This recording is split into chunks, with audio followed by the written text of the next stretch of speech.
Sure. Good afternoon, everybody. Welcome to the April 7th MAG Standards and Detail Committee meeting. I wasn't sure. Gordon looked through the introductions. I didn't see anybody new, but I kind of went through it fairly quickly. Is there anybody that new?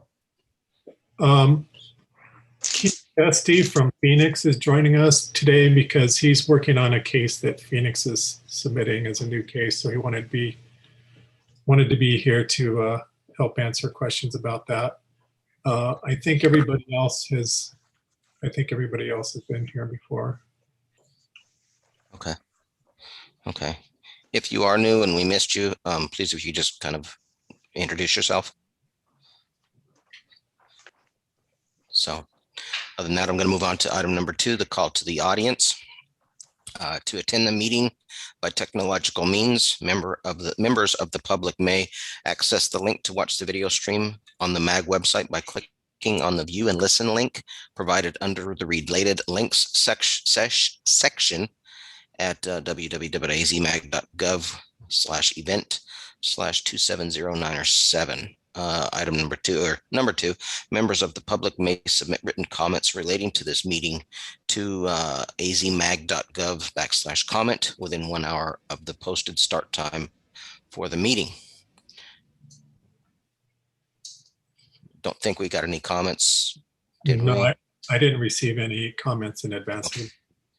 Okay, moving on then. Item number 3, approval of the March 3rd, 2021 meeting minutes.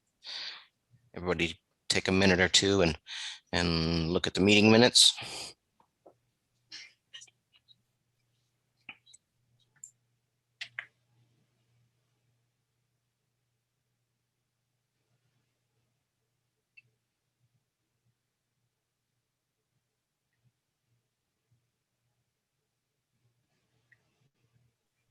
If anybody has any comments or revisions, let us know.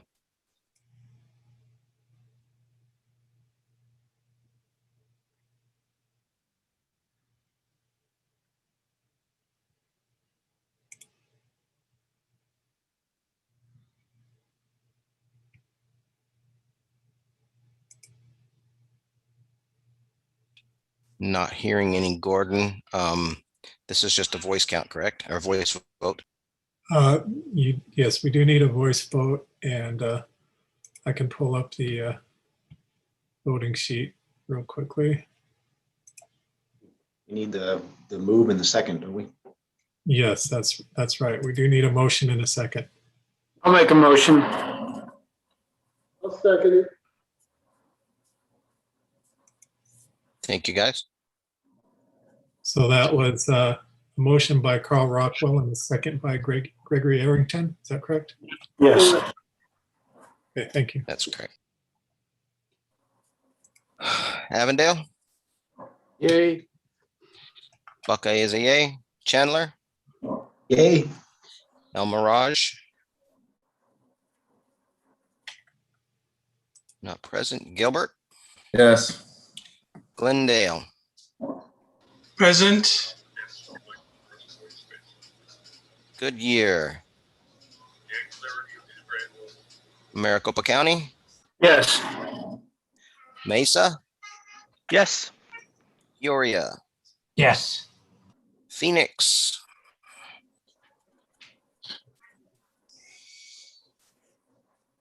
Yes. Scottsdale? Yes. Surprise? Yes. Tempe? Not present. And Youngtown? Yes. Thank you, Gordon, everyone. can you hear me? I'm Abdul with City of Glendale. I didn't see yes there. Okay.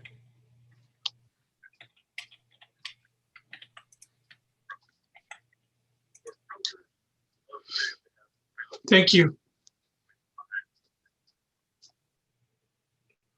So we have 12 yeses.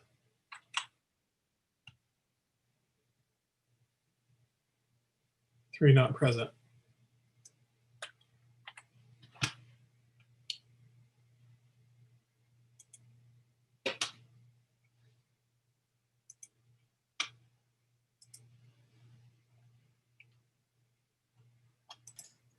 Craig, you're muted.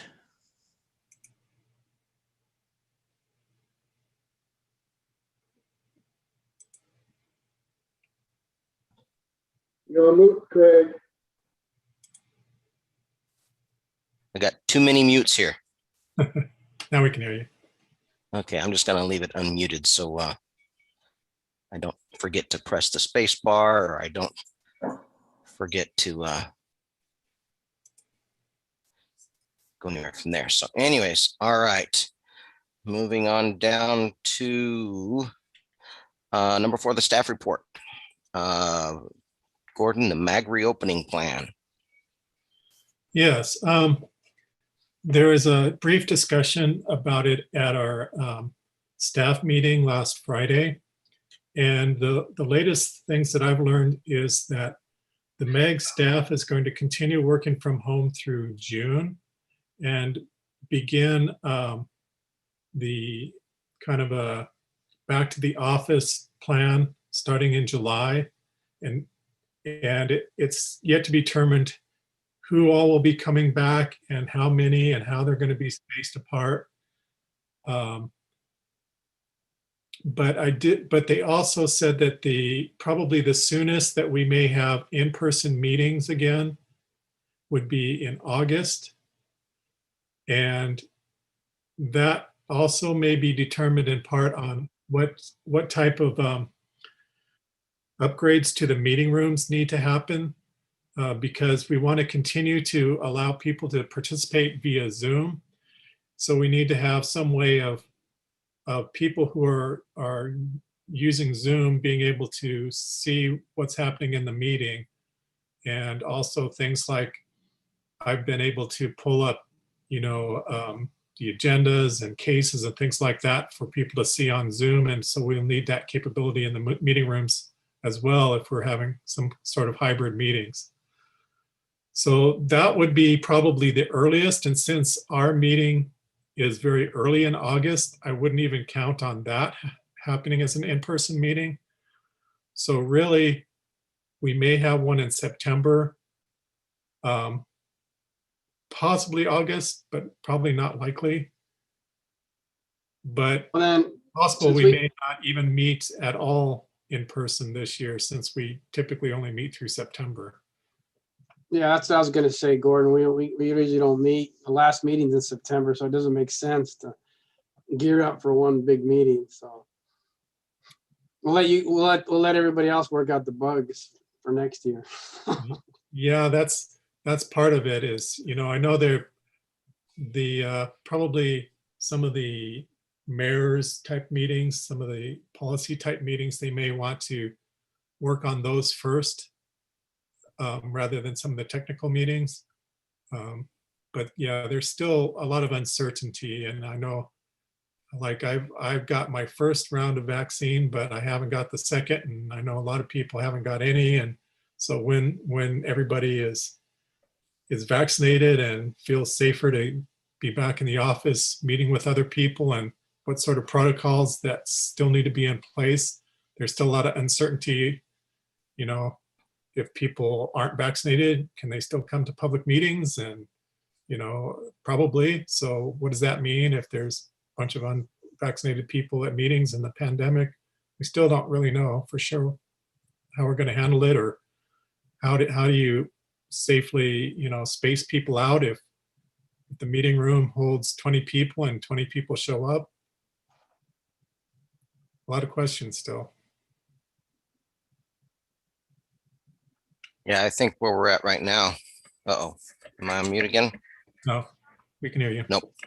I think where we are right now, it sounds like that, it's obviously going to be up to the committee, but it sounds like that we're most likely looking at 2021 being all virtual. Probably, we'll have virtual meetings for sure. Whether part of it is an option to be an in-person meeting as well as virtual, I'm still unsure of. But I think you can pretty much count on the virtual option. Right. Okay, well, thanks for the information update. The other thing I wanted to update you on is that the The specs and details binders were sold out this year. And so we had to order more binders, and they will look basically the same, but the difference is that we weren't able to get the seven ring binders anymore because they were a special order now that requires you to buy like 5,000 of them, which we don't sell 5,000 of them in 20 years. So they're just going to be three ring binders. They're still going to be very sturdy. But since there are 3-ring binders and they may not hold the paper as well, out in the field as the 7-hole. And the other thing to keep in mind is that we still will need to print 7-hole books and update packets because a lot of people reuse their 7-hole binders, even if they have a new update every year. They don't buy a new binder. So, but the good news is the 3 rings will fit in 3 of the 7 holes. So you don't have to worry about that.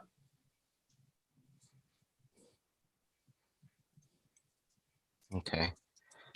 But the other 4 holes wouldn't allow the binder to close, would it? No, it would, because I think we'll have to continue to print. The books will still have to have 7 holes. So the binders, the 3-hole binders, 3-ring binders will go through 3 of the 7 holes. The 7-ring binders will use all 7 of the holes.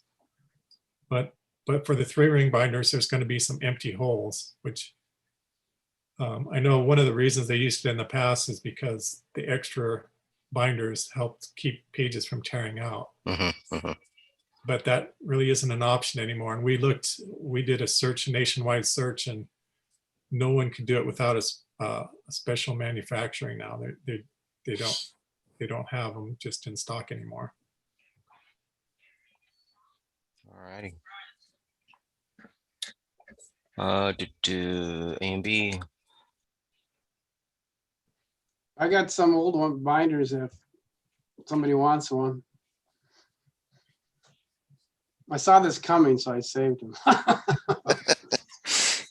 Jim's charging a premium for them, though. Don't let him fool you. Oh yeah, there's a price. So. I'm just going to monopolize on that. So, all right, moving on to item number 5, unless anybody has any other questions, comments. To cases under consideration. Item number 5, miscellaneous corrections. Gordon, I haven't seen anything come across or any other corrections, A, B, or C, where there's still the original 3 that we kind of been working on for a while. Yeah, I haven't received any new ones either. Okay. Anybody has any new miscellaneous corrections that they want to kind of bring up, talk about, or submit? Other than that, we'll move on to item number 6 here. Case 21-02, updating detail 110-2. Carl? Can you bring that up, Gordon, on your screen? Yes. Okay, we're looking at the we're looking at the proposed change where jurisdiction boundary 1 is a solid but transparent line. Jurisdiction boundary option number 2 is solid but much narrower and with 2 dashes. I know it looks like property line option 1, but it is much darker, and they are somewhat similar, somewhat in intent meeting. Anyway, scroll down to the next sheet. This is what you got right now. You got the jurisdiction boundary option number 1, very solid, and the jurisdiction boundary option number 2 is somewhat transparent and shaded. These aren't exactly like what my example is because we're doing the work using MicroStation and Mag works in AutoCAD, but the intent is the same. Now go to the first example here. Now here's where we use that option number one, the existing one with the solid line. And the thing about jurisdiction boundaries is they do go on top of things like property lines, center lines, other things, and they really black out what's underneath them. Go to the lower right corner of this sheet, Gordon. Go down, yeah, scroll down. Oops. Maybe I can do it this way. Yeah. Yeah, you can see how, yeah, just go up a little bit. Yeah, you can see how it's going over that hatched area. Now go to the next sheet. What we're proposing here, this same area. Yeah, you can see this would be the new option with some transparency, so you can actually see, what's underneath it, which could be an important plan information. And then the last one. This is the option where we have the solid and then 2 dashes. And this is what Maricopa County is going to start using on all their projects now. So anyway, that's our proposal to try to give the jurisdiction still have 2 options, but make sure it's not that solid thick line which actually obscures plan information. I think there was some. I think Craig had some questions on it. I don't know if this clarifies that or not for you, Craig. Yeah, when we first started looking at this, I wasn't quite sure exactly what the line work was going to look like. I know we have a lot of jurisdictional boundaries out here with you guys with Maricopa County, because we've got a lot of county islands throughout all of Buckeye. So we're constantly working with and around McDOT jurisdiction. So the thin line, I could see it could be a little bit confusing and a little bit difficult to see. But I do completely agree with you that the dark bold lines that aren't translucent at all, I mean, there could be information underneath those lines that could get lost. So I guess I'm kind of on the fence. I like the thicker line that's a little more translucent, and I'm not real excited about the thin line because it could be confusing without the arrows and the verbiage saying, this is Glendale jurisdiction as opposed to McDOT jurisdiction. You would never know. You would never be able to find the jurisdictional boundaries. Yeah, it's important that the jurisdictional boundaries are on the construction plans, because it would indicate to a contractor who you have to go to get the permit when there's certain work being done, on both sides of a jurisdictional boundary. The decision to go to this one, I believe it's more has to do with our CAD capabilities, and this is one that's available to us, and I think it's already been made an internal decision with our CAD group that this will be at least the Maricopa County standard going forward. Yeah, the option with the 2 dashes. I noticed that Maricopa County uses this abbreviation with the PL for their property line, which probably is a good idea because the other property line looks similar dashes to the proposed jurisdiction line.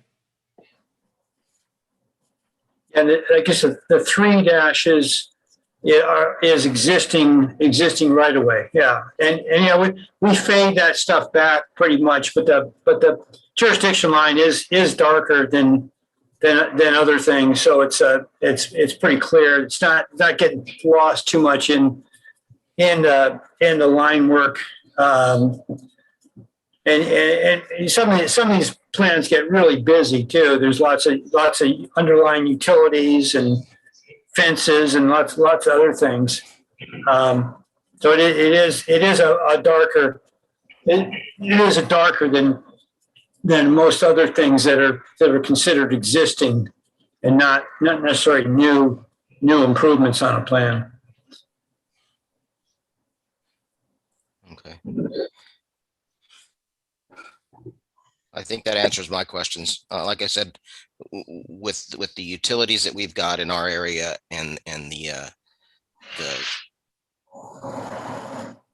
closeness, I guess is the only word I can think of to McDOT. The thicker ones are what we use, what we prefer. And I like the proposed line that you're talking about. That's a little more translucent. That if there is anything under that line, we can actually see it. Yeah, that right there that Gordon's showing is that we can see it. Like I said, I'm not real excited about the thin line because it is so close to some of the other line work that it would be very difficult to see. Yeah, this line is, I believe, this is as close as we can come using microstation. I think if Gordon has the capability of making that line transparent, is what the intent is. So when it's printed as a PDF or paper copy, you can actually see what's underneath it. Yeah, like I said, I like that. So Gordon, with that same question that Carl was talking about, in CAD, we can represent, or we can reproduce this type of line either with CAD or with MicroStation. Is that correct? I believe with AutoCAD, you can also make it a transparent line. Okay. So when you're looking at the actual detail, the sheet that you're hovering over with your mouse, which I believe is the proposed detail, if you can click on that real quick, sheet number 22.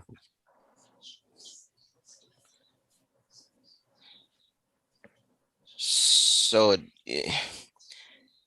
it doesn't really say that it's translucent, transparent.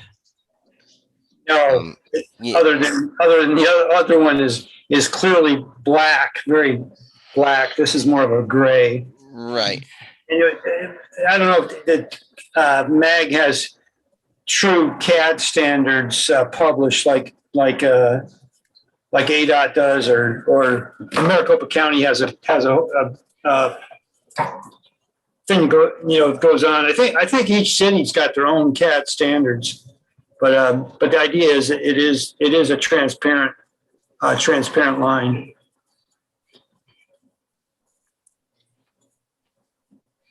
Okay. I'm just not sure how a designer would know that. And I'm sitting here playing with the thought of, adding, option 1, slightly transparent. But that's something that isn't on any of the other line work that we're showing. It's different. Yeah, I don't know if there's any others that have that. I mean, I think existing utilities are shaded way back. There's a certain percent. I think it goes on a percentage of how transparent it is. The 100% is black, but there's a percentage on these line types too. And again, I don't know if that gets to. I mean, then you'd have to probably do it on every line type. I'm not sure. That I think the jurisdictions and the private sector all have their own, somewhat of their own standards, or they have to follow standards that are published by the county or various cities. Mm-hmm. But just a thought, Carl and Craig. If you look at 110-1, there are some notes that we might be able to enhance a bit to indicate, obviously CAD drafters will try to produce plan and profiles as best they can, given all of the overlaps and everything else. But we can maybe enhance that note number 1 to maybe include verbiage about shading appropriately, or lines that are on top of lines, something like that, maybe adding a different note. Just a thought.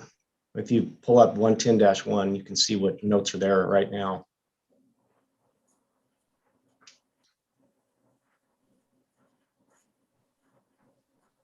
Wrong folder.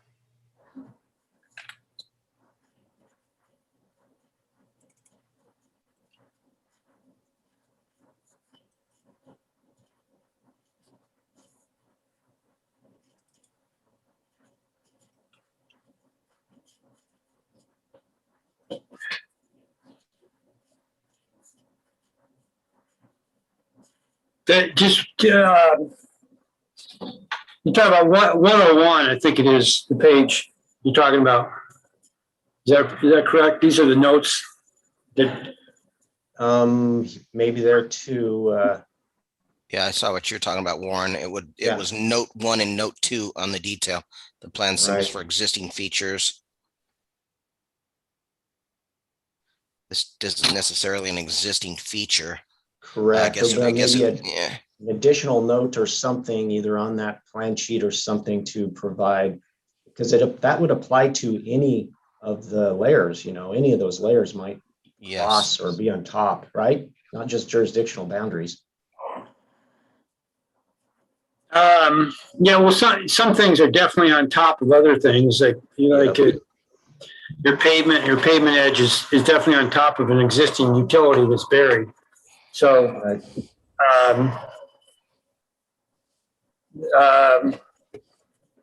but yeah, I could look into our talk to our CAD people and see if there's a note we can add to this sheet that would address that. So this is Roy. I was going to say, I thought that note 1, I thought would probably be adequate for an existing feature. I mean, you're talking about existing right of way or existing property lines or existing monument lines. I would think that something like that note 1 would be adequate. And yeah, grayscale is a common term for the CAD. You could even add grayscale, parentheses, shaded, Or transparent. if that would be helpful. So detail 110-2, since this is plan symbols, what's detail 110-2? What's the label or the name of? That's also plan symbol. It's a continuation. Okay, no. Yeah. So I think, Roy, you're absolutely right. If we were to take that note 1, and I think that would probably solve it. So to just add something to note 1. I'm not even sure about that. It's talking about it being, it's talking about it being grayscaled. Okay. And that right there will allow it to be a little more transparent. Yeah, and jurisdictions are usually existing. I mean, maybe there's a new jurisdiction boundary, but that usually comes well after construction. So when there's a jurisdiction change. Okay. Hey, should we think about changing the name of this to maybe typical plan symbols? Because, like I said, some agencies may have different ones. Well, in Maricopa County, we will call out ones that we don't use in an introduction to our supplement to MAG, but all of them are available to designers for Maricopa County, both for development, but also on our improvement projects too. That's how I'm just thinking about changing the title of this detail to plans, the typical plan symbols. So. Because it may differ from different agencies in that. So. Yeah, we have our second sheet has all the plan symbols that are going to be in a particular project. We'll add to it too for things that aren't. They include a lot of these. Yeah, no, I know for MAG, but I'm just saying that as devil's advocate, this is a construction spec. I mean, maybe we don't even need these in here. I think we do. I like it. But I'm just saying, if a designer wants to see what's typical, like you say, you got some out-of-state designer. I use this. I've directed out-of-state designers to this table, and I think it's great. But I would just call it typical plan symbols. So. Yeah, I don't see that taking anything away from what we're doing here.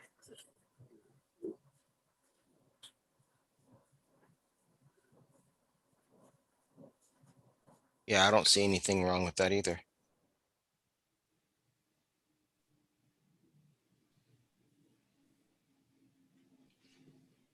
I mean, just, some people think, oh, this says plan symbols, I got to use this. I mean, I don't know. It is what it is. It's typical. There are some variances. So that's the only reason I bring that up. So. Mm-hmm.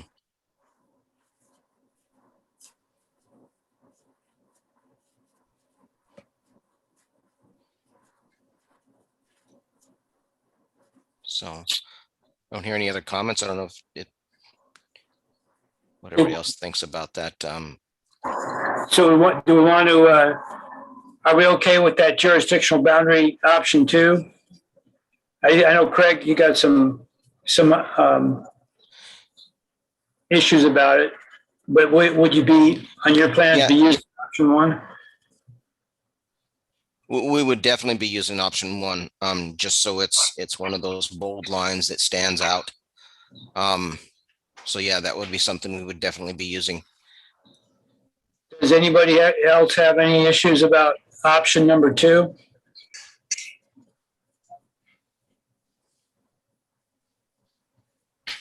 This is Roy in Scottsdale. I was going to say I like the option 2 just because it is a thinner line that I think there'll be less stuff to hide, or even if it is with a lot of lines going on that usually you're trying to call out something engineering related and you've already figured out where your boundaries are. For the most part, it's kind of for information. So I would probably go with the thinner line. I think it's good to have both options. Okay. Yeah. I like I said, our in-house design group has said, yeah, we're going with option 2, whether MAG goes with it or not. I mean, we do a lot of, we have a pretty big capital improvement program going, probably bigger than most people's in the valley here, most jurisdictions. And in terms, I'm sorry. This is Al Smoke. I have a comment. If you look at some of the other lines there where they have a description, like front of ground telephone, there's a T. Could you add to jurisdictional boundary option 2? Can you add in there like a JB every now and then? And I think that would really make it much more clearer.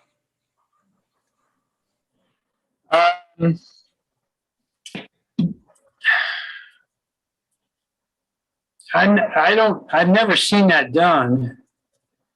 And I do know when you get into line types, I mean, would you do it on both options or just option 2? I would do just option 2 because obviously option 1, it's so thick, everyone knows what it is. There's no other line symbols close to that. But if you look at JB option 2 versus property line option 1, they're pretty similar. And on a big plan, you could lose that.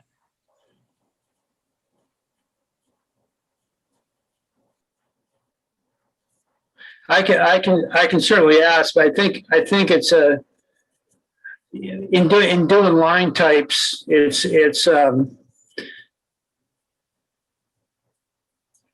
think it becomes difficult. And there's certain scale thing too, and how you stretch them and how often you put the little symbol in there. And I know it gets complicated, but I can certainly ask if we could put a J. Would just be a J or a JD or a JB or something?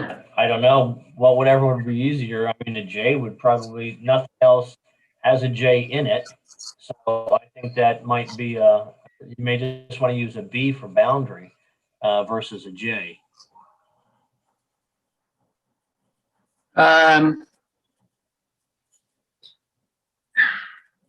Yeah, and we also always label it too, along with the right of way.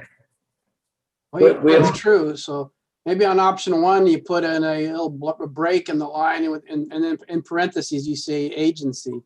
And then whoever the agency is, you just plug that in. That's what I've seen, you know, like it'll say Maricopa County or Phoenix, City of Phoenix.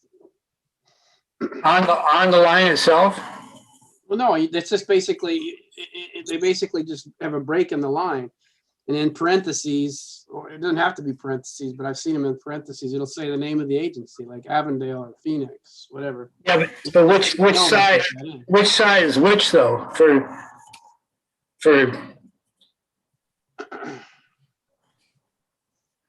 Well, let's see. I know we label, try to label jurisdiction, what jurisdiction you're in and which side of the line you're on. You could do it, you know, like Google does on their boundaries, you know, just on each side, just put what agency is. Oh, okay, on each side then. Yeah, that's fine. Yeah, I think even the way it is currently, we just identify the jurisdictional boundary. This is the boundary between Maricopa County and the city that you're in. It doesn't say which side it is. The examples we got there, I don't think it differentiated between which side was county, which side was city. We get a lot of it out here. A lot of the stuff we've actually got, a lot of the roadway is county, but the parcels on either side are city until you get kind of the outskirts of town, and then the roadway is city and everything on the outside is county. So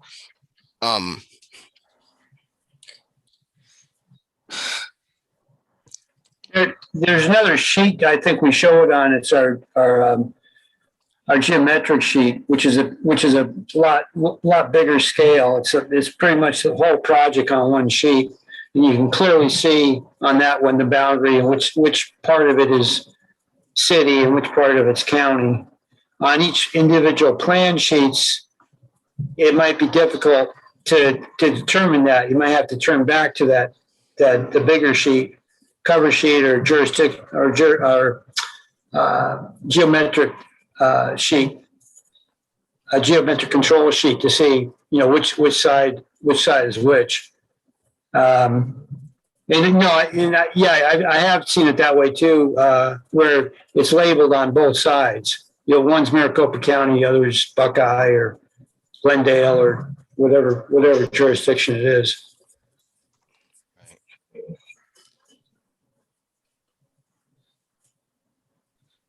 I don't know. Do you want me to talk to my our people again and see if any of these things can be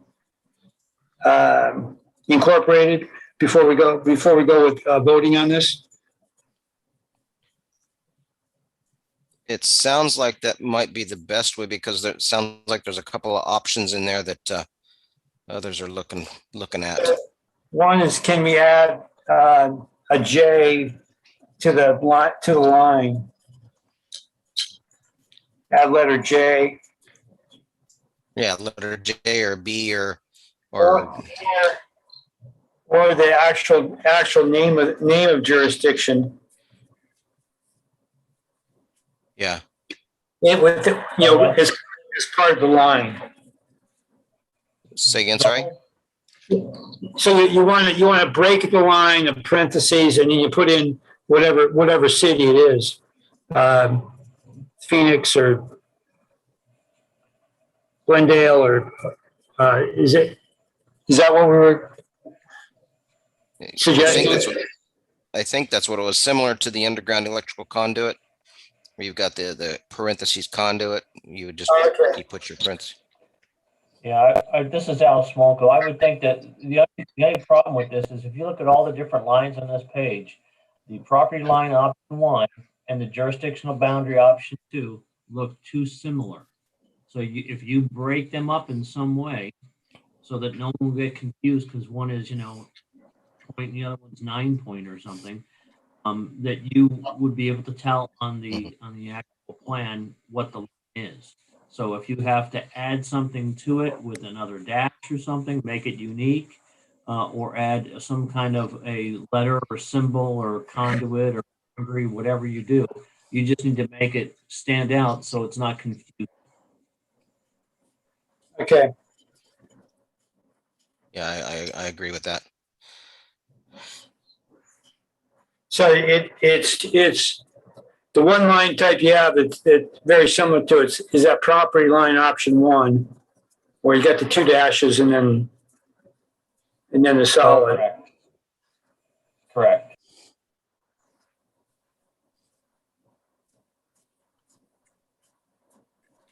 Unless we take and we throw where we've already got the PL on property line option 2, we throw that same PL on property line option 1. That'll differentiate the jurisdictional boundary 2 and property line option 1. That'll give differentiation between the two.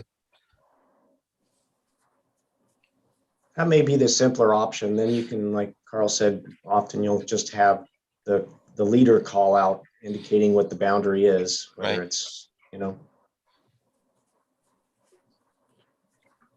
I guess And that'll give us some consistency in terms of our line labeling, where we're not going to have a jurisdictional boundary on one line type but not another, like we've got a PL on one option but not on the other. If we throw the PL on both of them, we're consistent. If we don't put any words or letters on the jurisdictional boundaries, we're consistent.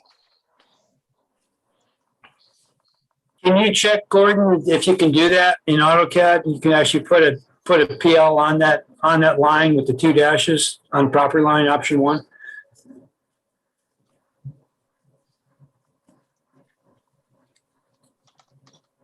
I was muted. I don't know off the top of my head how easy that is to do. My other question is, since property lines are real common on plans, if a lot of people are already using this option 1, which is a common line type for, it's easy to do in any CAD program for property lines, you may want to keep that. I don't know. I mean, I do think it makes a lot of sense. Maricopa County is using the one with the PL if they're using jurisdictional boundary 2, because then they're clearly different. But if someone wanted to use option 1 and option 1, they're also clearly different. The only problem is if you want to use option 1 of the property line and option 2 of the jurisdictional boundary, and maybe your line types are too close to the thickness where it can get confusing. I agree, Gordon. I'm just thinking of a residential subdivision plan with all of the property lines going along the frontage, and you have PL on every one of them, whereas in the past we just had the line. So I hear what you're saying. I agree. And just before this meeting, I was looking at a plan for the Roosevelt Irrigation District, and I've got a road that is county. I've got parcels alongside the entire lateral that have property lines. So the one I'm currently looking at has all of it. I've got property lines, I've got jurisdictional boundaries, and I guess that's kind of where my thought on this is you're right. These lines could get very easily confused. With everything being digital now, what I'm having to do is I'm having to trace these lines so I can see where the jurisdictional boundary is at, where the property lines are at, how everything interacts in between. So I don't know. I think leaning towards the PL on the property line just to make a differentiation between the two, if it's possible.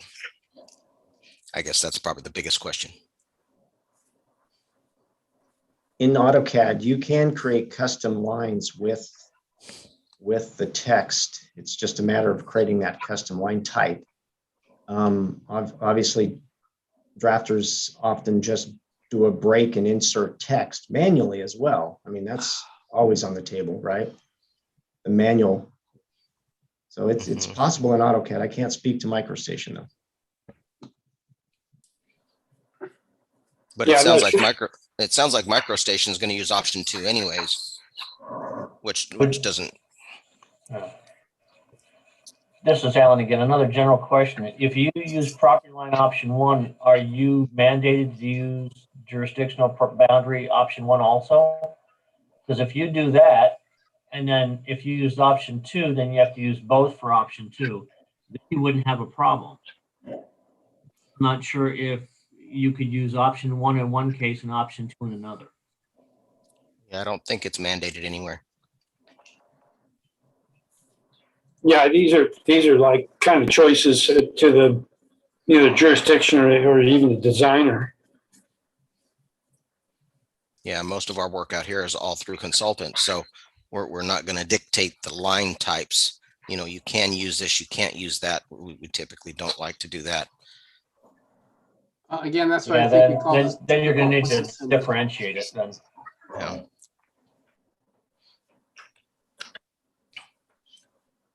But I think the easiest way to do it would be throw in the PL on property line option 1, and we'll leave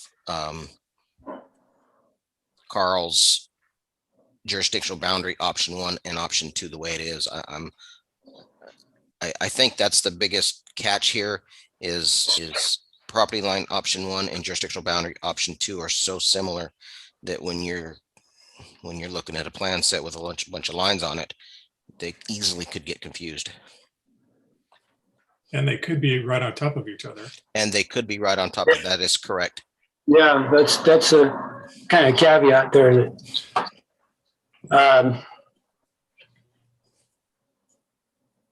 Yeah, if Gordon, if you can see if you could put a PL on that property line option 1, probably the same weight as that line type. I think the option 2 is a little thicker, a little darker. If there's a lighter PL you could put on option 1, I think that might be the way to go. I think that would work. Any other comments?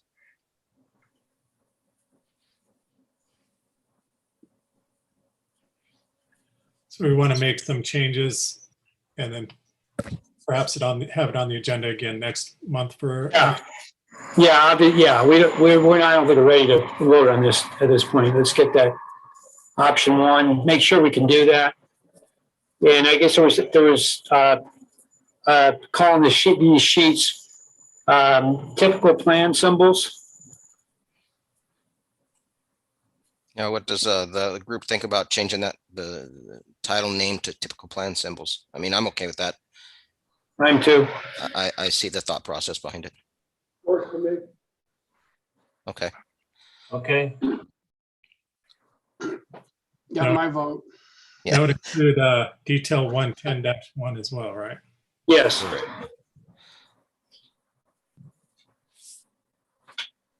So, all right, well, a couple of changes, Carl, and I think Okay. we could look at it. Okay. So, thank you, Carl. Thank you. Let's see, let me get everything squared away here again. Okay, item number 7, the utility pothole repair, detail number 212, case number 2103. Jim? Yes. And we talked about this in detail at the working group meeting. Where Arvid was going to prepare we're going to go ahead with a temporary detail. I think it's 213. So it'll be a new detail and be a temporary pothole repair. So I don't know. I think Gordon is trying to pull that up, that draft up now.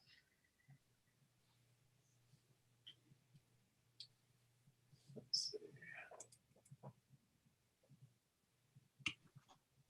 This is the current 212. Oops. And let's see. I think this was his draft temporary one. It's pretty rough right now. Yeah, we were just taking out some of the notes. But basically, we were going to kind of eliminate the type B. Was really reserved for permanent repair, and I don't think anybody would want to use that for a temporary pothole. I guess you could, but so the thought was just doing a square temporary pothole and this would be for temporary would be for use for like design where you knew you were going to replace it, or construction where you knew it was going to be, you're potholing maybe prior to the actual bore, and then when the actual bore, you could go open it up again. If another agency wanted to view the operation. So again, it's just to give some flexibility, because these permanent repairs can get pretty pricey, because we are, we're seeing lots of failures. And so the purpose of upgrading 212 was to get a better repair, which, is probably going to be more expensive, but that's what we need to do, because we're getting too many failures on these. So then we thought, well, we don't want to maybe necessarily spend that much money if we know for sure it's going to be replaced. So that's why we wanted to create a temporary. The only thing we were having a tough time, I think, and have not decided on is how long would the temporary be in place for. The first thought was 30 days, but that might be a little too short. So that's good for discussion here today. I kind of like to see what people think. What would be a good time frame for temporary? Anybody have any comments on that? I do. Jim, I would say temporary is 90 days minimum. That's just from a field perspective. If you can hear me. Would that be a 90-day minimum or a 90-day maximum? You meant maximum, right, Paul?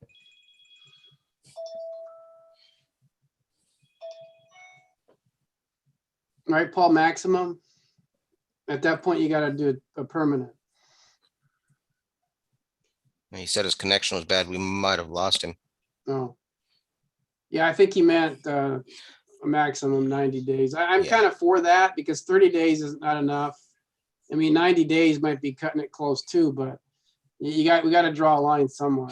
Right. Yeah. I think in terms of like what we were talking about in the working group meeting, 30 days, if you're looking at a pothole for a design, your design may not be even close to ready in 30 days. It might not even be ready in 90 days, but I think 90 days is a little better. Obviously, well, it depends on the design, where you're at in the design. But I mean, if it's really preliminary, you may want a permanent because you may never go back there. So, yeah. But again, that can be an option the agency has. They say, oh, look, we'll leave it open for 90 days. After that, then you're going to have to go back and do a permanent repair. I mean, that's what a lot of them do now anyways, because it's a different crew that comes out. So, I think the one thing I don't want to extend it any more than 90 days, because then what it turns into is now our inspectors then have to police this and remember, okay, was it 30 days? Was it 90 days? Was it only 2 weeks when this patch went in addition to the other numerous projects that they've got going on? So I don't think I'd want to go anything more than 90 days if that's what we finally land on. Yeah, I would agree. I mean, and it's good because, like I said, they usually have 2 crews come through, and so we're doing a lot of these. We're doing temporary repairs anyways. They're just not coming back, soon enough, or they're forgetting about it. And it gives an option to the agencies, like for their CIP. If they don't want to spend a whole lot of money where they know they're going to be taking the road out, they can just say, let's just do the temporary. So again, it just provides another option that's put some. Another option that might be a little more feasible for the cost if you know for sure it's going to be temporary. Yeah, I agree completely. Jim, what do you guys do for enforcement on that though? How do you know when you're doing the pothole that it's going to be 90 days or less? And what are the chances that the potholer says, yeah, well, this is going into construction, or we're already in construction, we'll be back before 90 days, and then that doesn't happen? How do you enforce that? Like, at what point are you doing that?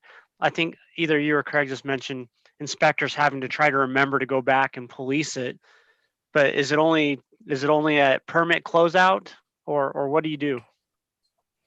Well, we do is, first of all, if they're just for like utilities, like boring for Cox or CenturyLink or any of those, we always do permanent, because they're just looking for utilities to bore around, under or over.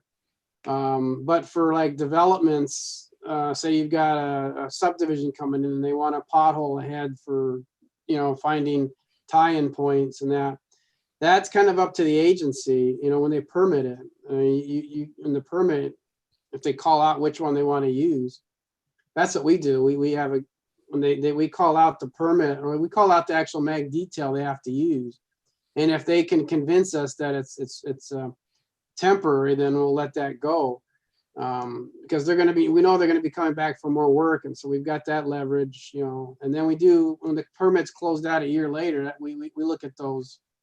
And we catch a lot of them at the 1 year mark, at the warranty walk, so to speak. So.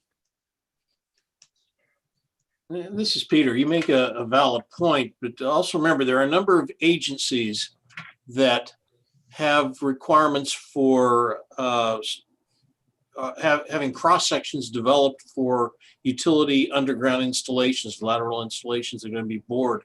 So you have to go first in to do the pothole to identify where the utility is to put it on the plan. Then by regulation, you have to then have those utilities, if you're within a certain proximity, open back up again and visually observe those as the bore passes below, above, or whichever direction it's going. So in that circumstance, eventually it's probably going to be a permanent repair, but you wouldn't want to have a permanent repair twice. So there has to be some level of flexibility based on the type of installation that's going to be going in. Yeah, I follow exactly, Peter. So for instance, you're going through with an HDD operation, Cox is putting something in. So they're going to pothole it to get their design. Then they're going to come through and they're going to open it up again to actually put the conduit through. And if they don't finish it that day, they're coming back the next day to do the back pull. And they're opening it up again. Yeah. And eventually it has to be a permanent repair, and that's where the permit process has to catch that. Well, I think where the thought on that was where the temporary, it was more of you're going to pothole to install a water line. Correct. So now when you go through and you excavate that trench for that water line, you're completely consuming that pothole with that trench. The flip side is we're talking about an HDD where we're not going to excavate a trench. We are just going to dig a hole in the asphalt. Yeah, you have both those circumstances that can happen. And right. Then when you go back all the way to design, we've been requested to do for folks before, which is go in and identify potential routes. Now, in that circumstance, we don't even know where the underground utility that's going to rip up the pavement's going to go. That should be a permanent replacement at the time it's done, because even though you may go back in and rip up one of those, we could be looking at multiple routes. So there's a lot of alternatives that could be happening. So when you use the temporary, it's almost a subjective decision. What do you want to call temporary and what don't you want to call temporary? Right. And I think it has to be left up to the agency. Yeah, and it's hard for a standard detail, it's hard to take all of the considerations and all of the options into account and note it on a detail. So yeah, I think it's going to be, there probably needs to be some language on there, jurisdictional up to the jurisdiction, something like that. And that's why I just recommend thinking about putting a specific date on when it's really going to be situation dependent, that it should be based on the permit, based on the agency's approvals. Yeah. Also, based on what Peter was just saying, as far as the HDD doing potholing to determine the design and wanted to use temporary ones, then would you still want to have the type B option as a temporary repair as well? No, that's why we take it out. But if you're using the pilot hole to do the HDD, but they're still temporary potholes, what do you do?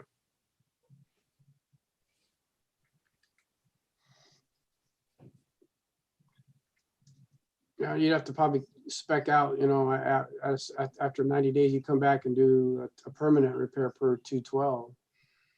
Yeah, like I said, I think in a detail. I don't think we can cover all of the scenarios that we're going to run across. We'll need to come up with language to figure out, okay, what is it that will give us a 60,000 foot view on this and say, okay, basically, and I don't want to say it this way, but basically we're going to have to leave it up to an inspector, because once we get in the field, we don't know what's going to happen. It may change 3 times. Yeah, I think a lot, this So- temporary would be used a lot by the agencies themselves for CIP jobs. Because we spent a fortune on the pothole repairs, and that's where everybody, I get, everybody says, because I do the permitting, they go, why we got to spend all that money, thousands of dollars? Because like Arvid said, the cost of a permanent over temporary is almost over twice. So, you're looking at 500 or 300 versus almost $1,000 for one permanent repair now, because we want them done right. So I don't know. Again, it was more of an option for the agencies, I think. And Like I that said, may be the way you want to put it then, that the temporary can only be used by approval of the agency. You don't want somebody grabbing a mag spec and saying, oh, we'll call it temporary. It really has to be by specific approval by the agency to use the temporary. That way you have control over that process. That's a great thing to put on here. Yeah, temporary can only be used with agency prior approval, something like that. So. Yeah, and if the utility's doing a horizontal directional bore and it's being coordinated with the agency at that time, they could even utilize it for that purpose, but it should be by approval. I agree 100% with that. I like that language, yes. So do you want that made, do you want that to be note number 1? I think that would probably be good, because that's going to be the first thing that they need to read, that, okay, here's a type A pavement repair that is temporary.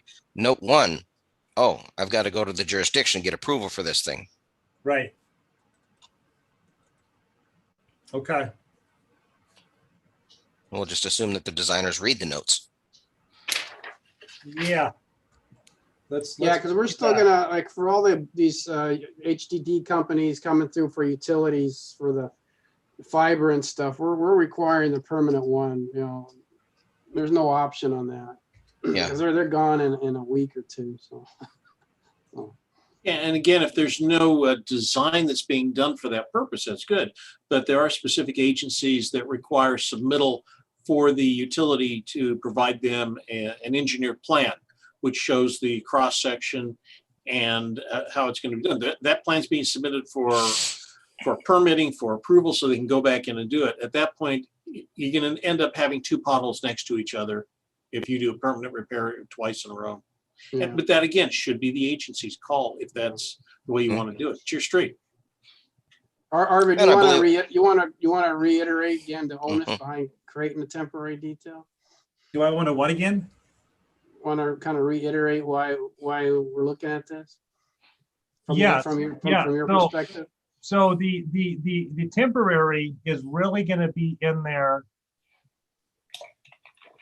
for the application where you have to sink a hole on a utility and find it, and then you're going to be reopening that hole multiple times while you're building something. And typically it's going to be a trenchless something, because trenchless requires you to pothole down and find it, even if it was previously potholed in design.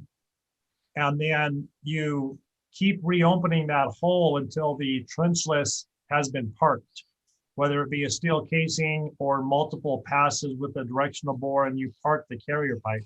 Until you park the pipe, ASR statute requires that the utility be open and exposed and protected, especially if you're going under it. So you're going to pothole down and find it. Now, if you've got a level 3 and it's been potholed at 23 foot deep and found, and you're going across that at 6 foot deep or 7 foot deep, the law does not require that you go down and find it. It just requires that you go down a minimum of 1 foot below your intended bore path. But you still are going to have a pothole at that location that ultimately is going to have to be permanently repaired with slurry and with the MAG 212 detail. This allows them to simply do the temporary until they're ready to do the permanent, because what we don't want to go back down the path of is pothole plates.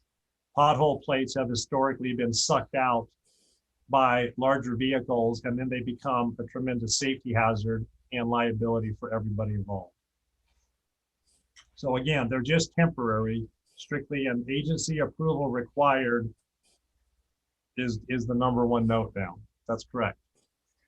Yeah, because we had that happen with those small plates got sucked out, and it was a dangerous situation. It's like, no, go back and do a permanent. Situation at one point or another. I know at one point in time, we had over 100 of those plates in holes, and we lived through one incident where one got pulled out.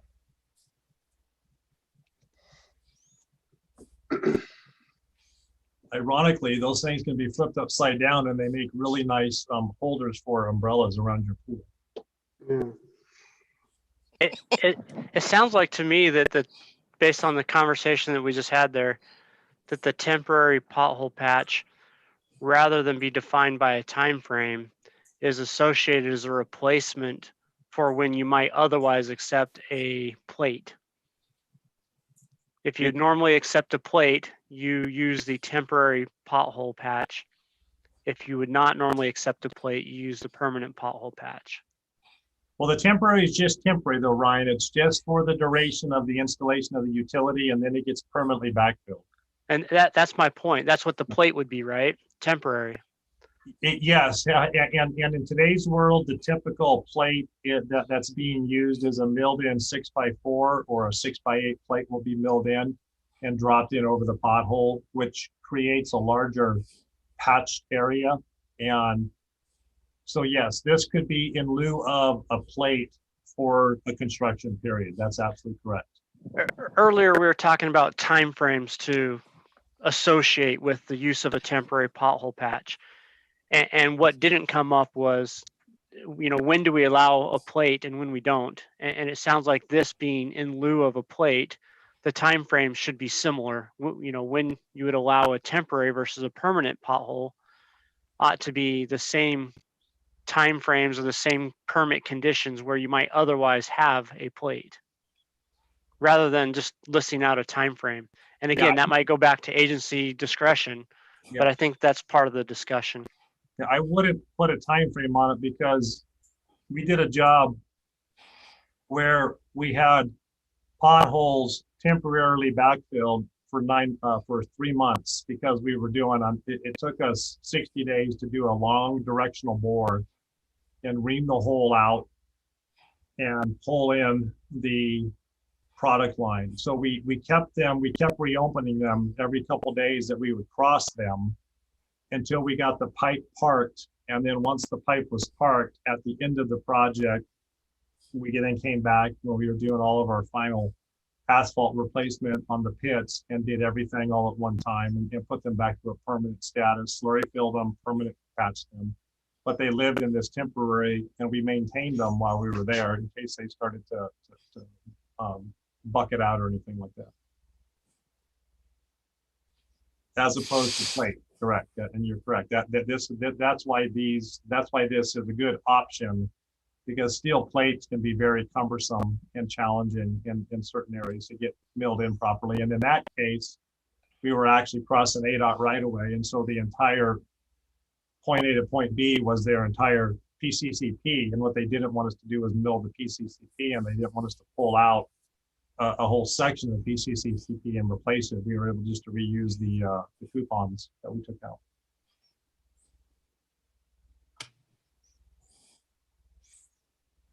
Yeah, it sounds like what we're looking at is it's definitely going to be a jurisdictional call.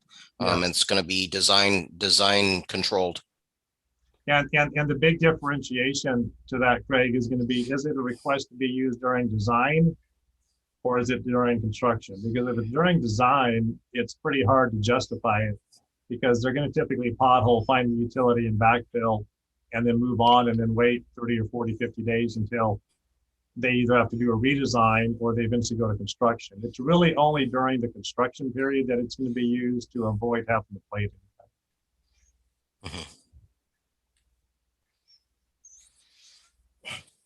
So, all right, we'll do some wordsmithing on this and see what we can come up with Yeah. in, I've got in terms agency of, approval required. Did you want to add anything to that?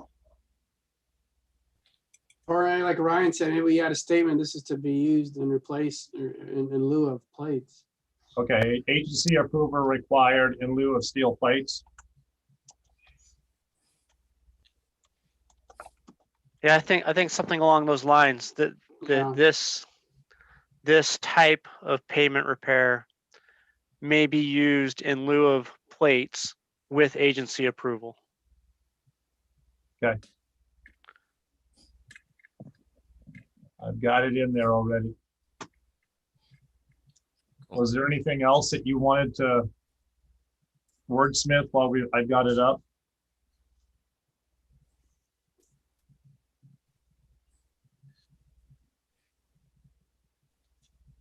That a no?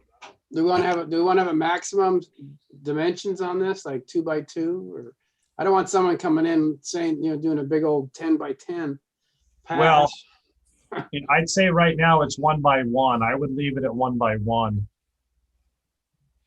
and we do have the note that says dimensions are nominal, so. Yeah, that's because it gives you the ability to come in and mill out the 2 by 2 like we've been doing to T-top it. Yeah, all right. That was covers fine. it. Now here's and if you flip over to the type B that's been marked out, there are many locations where the keyhole method is used. They'll come in 4 and have a temporary backfill of that keyhole pothole until they're ready to do the permanent backfill, and then they just reinsert the coupon in there. So maybe we should leave the type B in there as well, because it affords them to do to follow the MAG 212 for the coupon reinstatement. Yeah, if they can find the coupon. Well, that's on them. I mean, we have a whole yard full of coupons just for that reason, because we label them by job and by number. In some cases, we have to keep them for 3 or 4 months. Wow. But we take a little bit more responsibility. Yeah, I don't think everybody does your method though. Well, no, they're not. I mean, If you can't find the one that fits, just go find a different one that you messed up earlier and insert it. It's not so much that it fits, because they're all 10 or 12-inch cores. Is it the right one that matches? You don't want to put an asphalt in a concrete or a concrete in asphalt.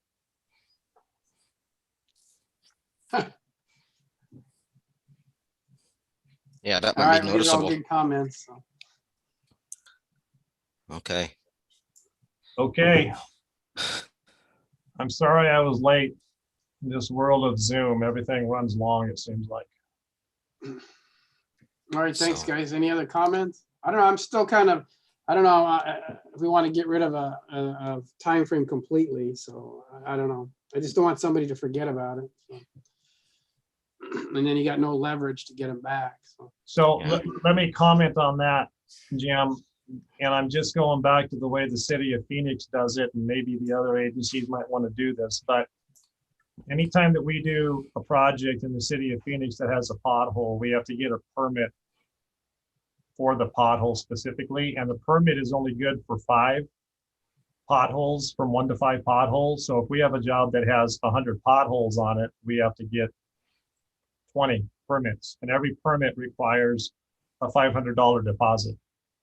And so when you start adding that up, and the only way that we get the permit back is when the inspector has signed off that it's been repaired to 212 standards, and then they give us back our money. And in the meantime, it's set in an interest-bearing account and they make interest on it.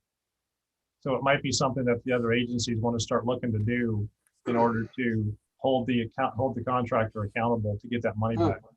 That's interesting. Ransom permits. Well, I'm just saying, if it's legal and it works, you might as well want to look into it. And that's what I was going to add in. The permit process is the place you can have the ultimate control over repair. Either there's nothing to repair because it was a new installation was put in, or there's a pothole to be repaired, one of the two. And the permit, before you can close out a permit, you've got to show one or the other. And the city of Phoenix has become very good at doing that. And we've become very proficient at getting our money back because we want it back. So it is a good way of ensuring that the holes get done properly. So it's $500 per 5 holes? Yes. Okay. Huh.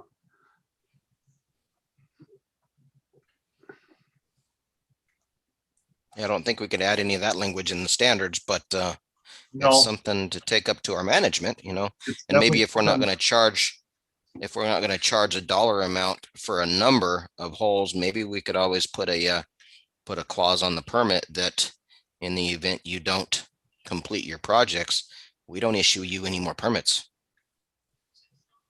Yeah, again, whatever is this is where individual agencies got to come up with that solution. I think City of Phoenix has done a pretty good job. But we've been working with them over the last 15 years, and we've seen them develop and grow their pothole permitting program to where it is now, where I think it's dialed in, and it really holds the requester of a permit responsible if they want their money back. I will tell you that if you don't do your job as a contractor and get the pothole done and get it signed off on, not only do you lose the money, when you go down to the counter to get another pothole permit, they're going to say no, because you've got X number still open. And until you get those closed, we're not giving you any more. So that's the whole circle of how they're really holding the accountability on the contractor to get it done right. Yeah, I think you're going to see more agencies doing that. I know they're doing stuff, they're tying money to timeframes on like traffic control plans too, so that they get, work done quickly and you don't have these construction zones set up forever. I think City of Goodyear does that. You got, it's tied to how long you're out there. So you're out there for a long time, it's going to be expensive permit. So. Right. Anyways. All right, good comments, guys. Okay, I'll make the adjustments and then put it out for the working group, and then we'll go to round 2. All right. Thanks, Okay. Arvid. No, thank you. Thank you, Arvid. Thank you, Jim. Moving on to item number 8, case number 2104, updating detail 422-1. Warren. Thanks, Craig. Yes, I think Gordon's going to be pulling up is still the current version that we looked at last month. No updates since last month. We did have a little discussion in the working group, but really haven't received any comments yet on what you see here. In the working group, the past 2 months, we've had both representatives. I don't think we had Lad Tech at this last month, but we've had both representatives see this detail now that represent the composite rings, both Cretex and Lad Tech. So yeah, I guess I'm looking for comments at this point. If anyone's had a chance to review it, has anything to say. I just noticed now that I'm looking at the highlighted areas, there's the typo in adhesive here. You're right. I've looked at it so much, I hadn't seen that either.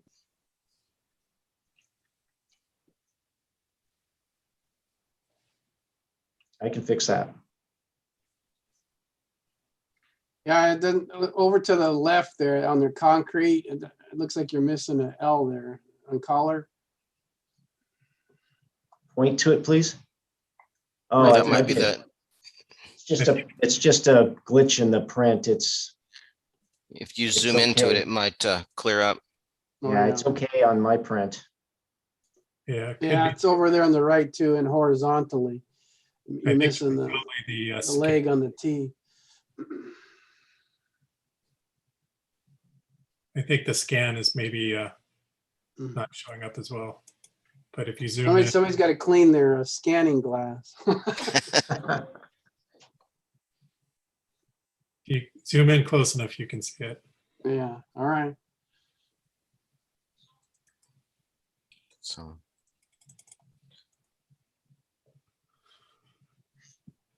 right. Any other comments or concerns on this?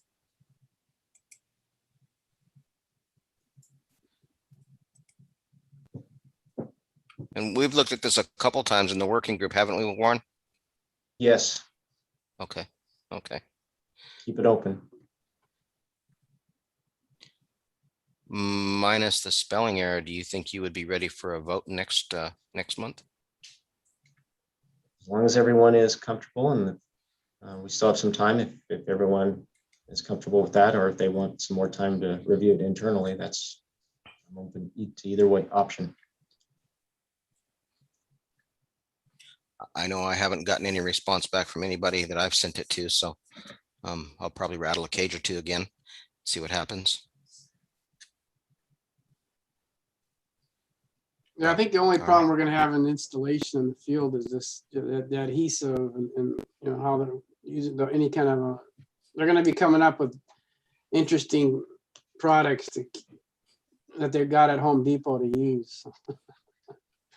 Right, and that goes back to the need for the manufacturer to provide training and be available on site, and the certification topics, and Yeah, so the inspectors are just gonna have to learn how to work with these, and you're gonna have to have the rings with adhesive. It comes out as a pair.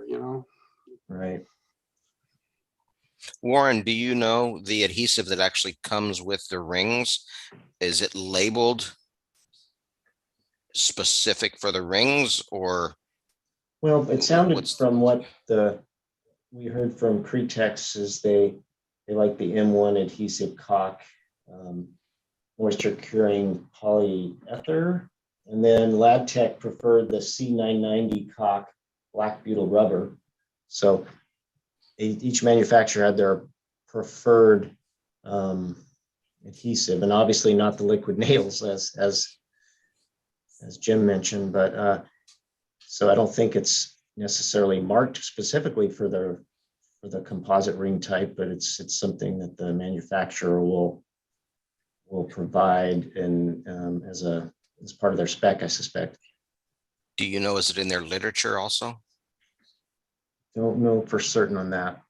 And the only reason I'm asking these questions, I'm kind of in leading the training questions. videos, I think I have seen mention of that, Craig, if you watch like the LabTech rings. I have not seen too many Cretex ones, but we'd have to ask them on that maybe at the next working group, but okay.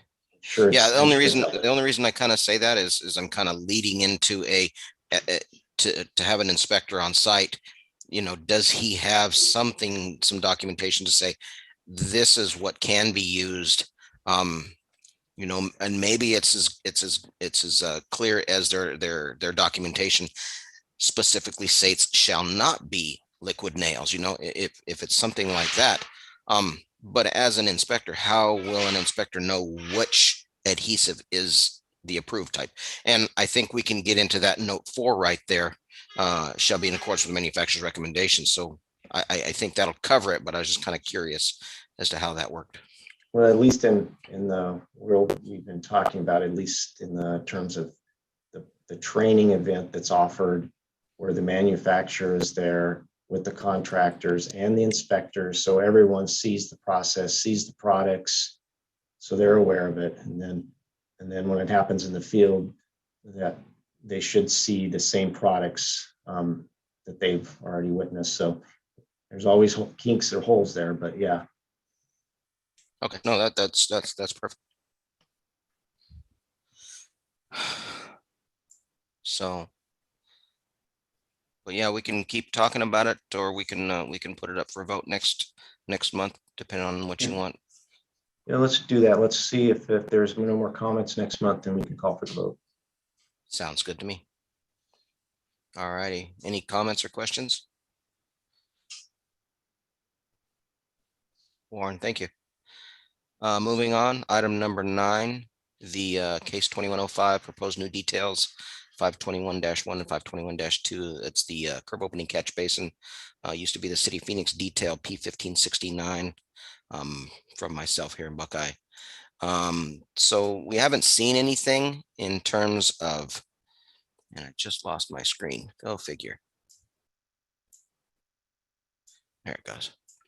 Haven't had any comments in terms of any changes or anything like that. If everybody's had a chance to look at this, again, we just made one small change to the City of Phoenix detail, and that was removing the reinforcing that was welded to the frame on the -2 detail, which again, manufacturers have told us that has never been manufactured like that. So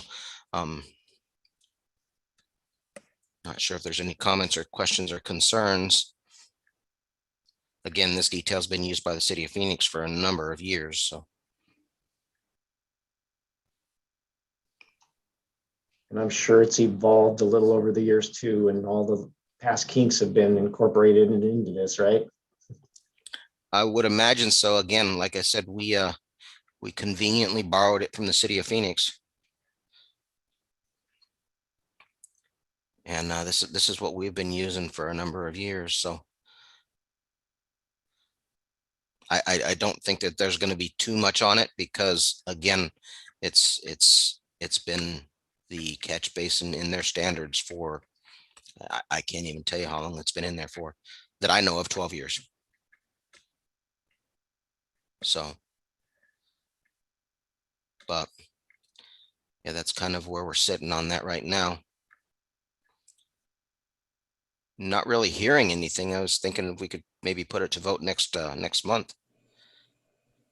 Well, coming from the city of Phoenix, I'd say go right ahead.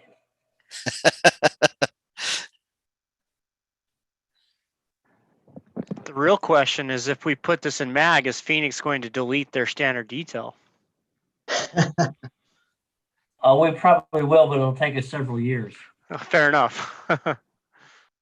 So, well, there we go. One supplement down that the city of Phoenix doesn't have to have, and we will incorporate that in the MAG standards. So, Yeah, that's one of our objectives, to try to correct.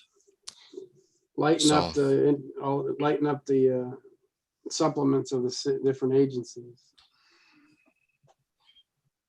So, but yeah, take a look at it. And again, if we don't have any comments, then, again, this is a 12-year-old detail with a couple of modifications, removing some reinforcing. Maybe throw it to a vote next month. I just wanted to say thank you for taking the lead on this, Greg. Absolutely. This is one of those things that we also out here in Buckeye, we utilize quite a bit. And we can take it out of our supplements as well, or out of our details. So There'll be lots of design engineers thankful. Yes. Yeah. So, all right. If not hearing any more comments or concerns, moving on to item number 10, case 2106, proposed new detail 272, Warren.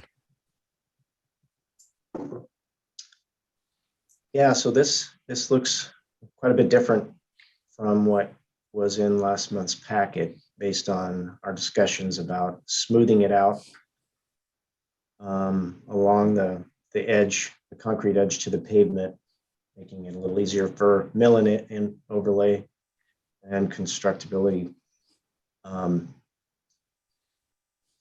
Splitting the plan into two, one for the vertical curb and gutter, and then for the single curb, instead of showing it in one option.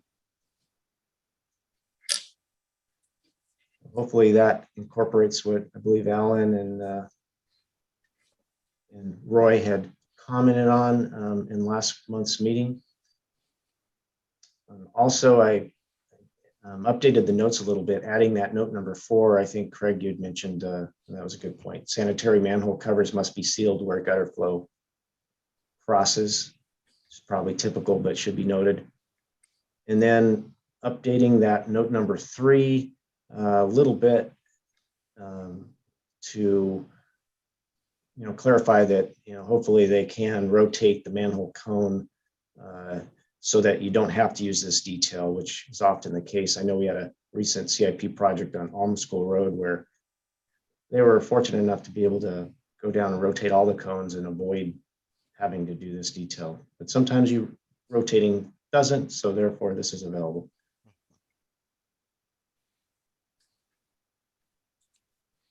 So that kind of sums up the updates.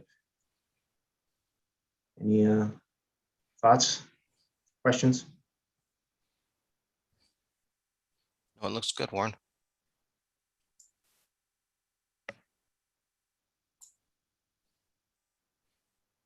Looks good. We appreciate it. Thank you. No problem. Hearing nothing, I'm going to move on to item number 11. Case 2107, adding information for the thermoplastic pipe. Jim? Yes, thank you.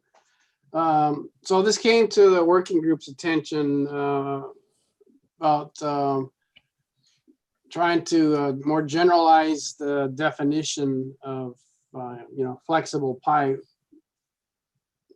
Typically it's HDPE, PVC, to a more technical generic term of thermoplastic. So we went through we added actually a definition in section 101 for thermoplastic.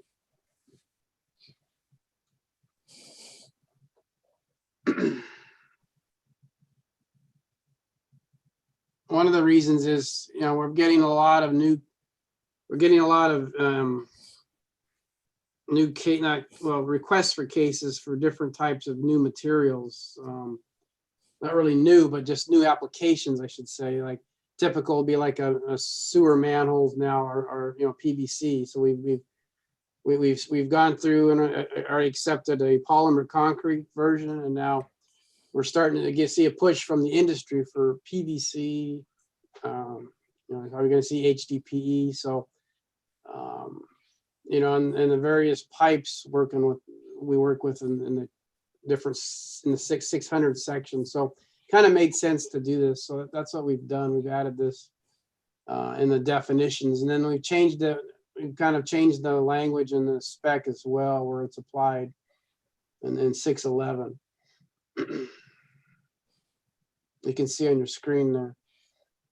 So I think that was the only places we had it, right, Gordon? We already looked it out.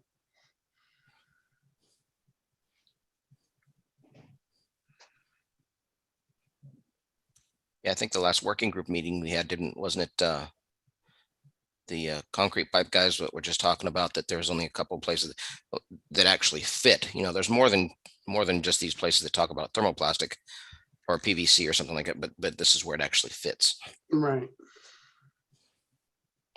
So anyways, that's it for this new case. So sounds good. Any questions, comments? Just trying to modernize the spec, so because there's lots of new materials coming up. So. Yep. Okay. Hearing no questions. Thank you, Jim. Moving on to number 12, case 2108, proposed new curb cut details. Alan, City Phoenix. I'm going to pass my time over to Keith because I believe he's on the call. All right. Thanks, Alan. Well, good afternoon, everybody. My name is Keith Kesty, and I am the City of Phoenix's engineering supervisor for planning and development. So a little background on these two details. Both of them come from a green infrastructure handbook that was developed by Maricopa County Flood Control District and a number of cities here in the Valley, some of which are present here. And in that book, there were both design guidelines and also construction details.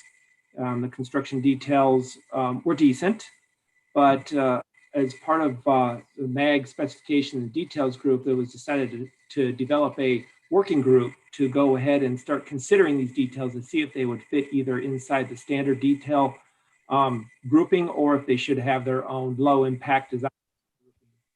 And we've worked on 3 or 4 details over the last year, and I think you guys saw the pervious concrete come through last year, didn't you?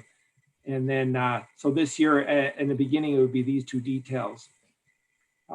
These details in general may not seem like they're necessarily needed for work within the right-of-way, but as we all know that often these details are used for private development too. part of the concept with curb opening details is that we would either retrofit them in existing curb or they would be constructed new. And so that's what these 2 pages represent. They would also be used in conjunction with, let's say, sediment basins or bioswales in the right of way, or perhaps some other type of rainwater harvesting mechanism. So that's just kind of the background on what's going on. I don't know if anybody's had a chance to go through the details too much. We've tried to put them together so they're we can construct them and use the existing specifications that are within currently within MAG and not have to make too many modifications for that either. So with that being said, I'm open for any questions or comments, and we'll just leave it at that then. And I just wanted to add to that, Keith and a number of people have been working on these details. This is the first one that really, I think we're ready to come to the committee on. We were hoping to have a package of a few more. I can show you some others later on when we go back to the working group discussions. But this one kind of is typical of what we're seeing in being able to introduce these low impact development aspects to the construction world and get them just out of design, but now get them as part of the standard details. And we've got some standard specification language. This one just seemed to be adaptable right away because it is pretty much in the right of way. Yeah, Peter, Keith, I remember these a number of years ago when they presented to the committee as these were like the low hanging fruit. You know, let's get these in.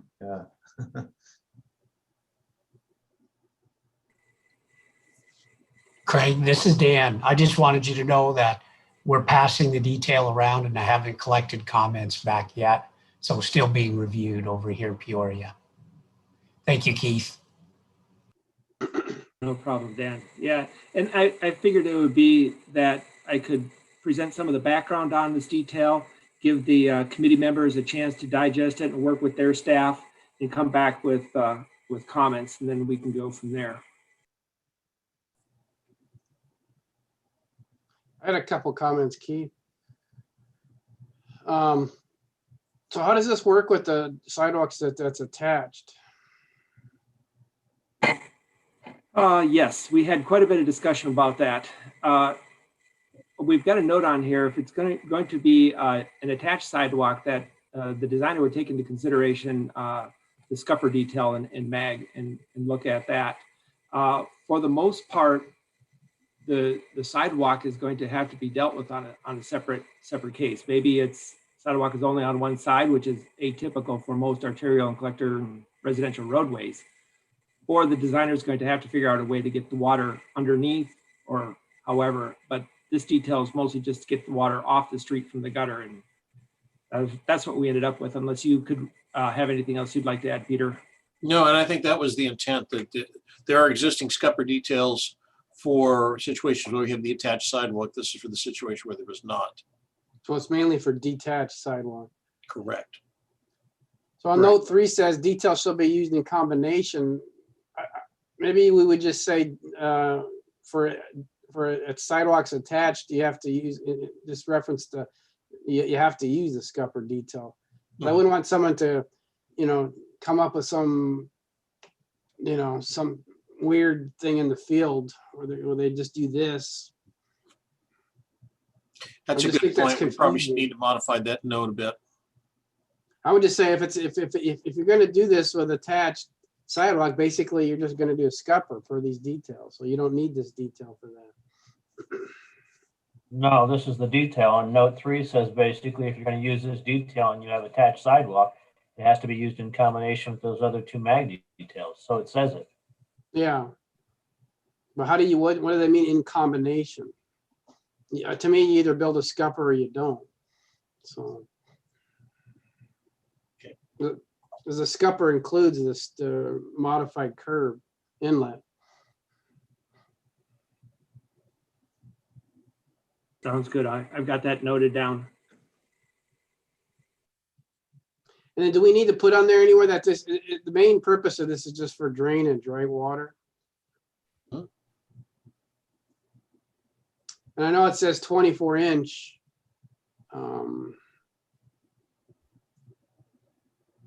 The 20, maximum.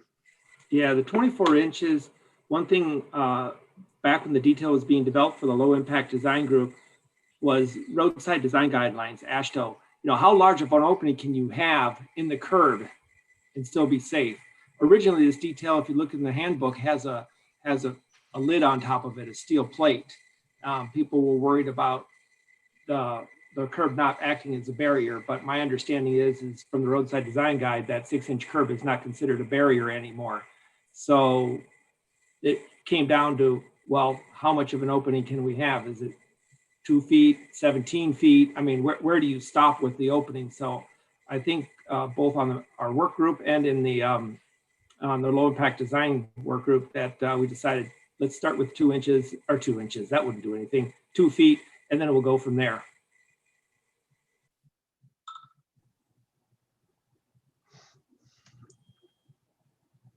All right, I don't know if we need to mention that it's to be used for drainage purposes. 'Cause I could see somebody modifying this and widening it and then using it as some kind of curb opening for a driveway. And I don't think that's the intent we would want. Yeah, this is Craig out Buck. What I'm kind of seeing is a designer throwing this detail on a plan set and having an area basin just behind it and saying, okay, this is your catch basin, as opposed to building a catch basin. But I guess that's going to be up to the city as they go through the process and review process to say, you know, no, you can't use that. You have to use this. I can definitely see some conversations that could be had. Yes, Craig, you are correct on that point. That's the whole purpose of this detail, is that an additional 2-inch depression is included in this detail, and this would be in lieu of a catch basin. And you're right, the jurisdiction would have to make that decision whether or not to accept this as an acceptable alternative. And it is used in conjunction with depressed swales, retention basins, not retention basins necessarily, but stormwater harvesting swales and things like that, landscape irrigation. I could see where this detail will be really handy in an area where you don't have sidewalk or anything, and you have to put curb up for a barrier for a clear zone or something. And just on the other side as a basin, you'll drain right down into a basin. I could see where this could be very handy. Do you happen to have any pictures of these examples that have been constructed similar to these that you could share? I don't right now, the quick access, but I know Scottsdale has installed some in their in the downtown area. We were looking at similar pictures, and I think Maricopa County might have installed some for median drainage. If it's important, I could do that and work with Gordon, and we could post a few as part of. It would be helpful, but it's not. Just if it's available, that would be helpful. Hey there, Keith. This is Roy. First of all, I wanted to say congratulations. I know it's a lot of work getting these into a state for the committee. So I know both you and Peter put in a lot of work on this, and I just wanted to say thank you. Just as I was looking at the detail as it's shown on the screen, the one comment I had was looking at that type 3, looking at the opening. I guess it would be kind of your downstream wing. It looks like in the plan view that 8-inch dimension as to where it kind of ramps up from basically being flat to where it comes back up to full height of the curb. That 8-inch dimension looks like the dimension line on that may not be. I'm trying to reconcile the plan view with the isometric view, and it looks like the taper is supposed to be like 8 inches on the isometric view, but when I look at the plan view, the 8-inch dimension leader line looks like it's beyond the taper point. I see what you're talking about. On the curb. Yes, you are absolutely right, Roy. It was supposed to be on the on the upstream end, it was supposed to be a 6-inch transition and an 8-inch curb transition. And then on the downstream side, it was supposed to be a 6-inch curb transition and once again, a 6-inch warp. So we'll get that fixed. That makes perfect sense. Well, you know what that means, right? No, what does it mean? That means for somebody like me to be able to only point to that, I would take that as a as nice job. All right, thanks. And I don't think we can see on the pictures right here. I'll try to put it up to the camera, but there's one picture. We can provide some pictures of the curb cuts. I went and pulled out some of the previous work that had been done by the committee. So yeah, we can go ahead and get you some pictures of them. There's one example in a median. So. Is there any discussion, guys, about erosion on the back side of the curb? Because I see it's only 6-inch, your standard 6-inch thick in the back. Is there any discussion about a turn down there or anything? I know most people probably put riprap or something, but what about if they don't put riprap? Is there an erosion concern? This is Keith again. So what we're thinking here is that just like you said, the engineer is going to need to address water leaving this opening. And we talked about how much detail do we get into. If you go back to 226-1, the previous one, there's an example of something somebody could use. We have let's say a concrete spillway and a sediment trap. And so the engineer is going to have to figure something out, but we wanted to limit the detail to the curb opening itself. So those were our thoughts anyway, and we're always open for suggestions. Yeah, that's good.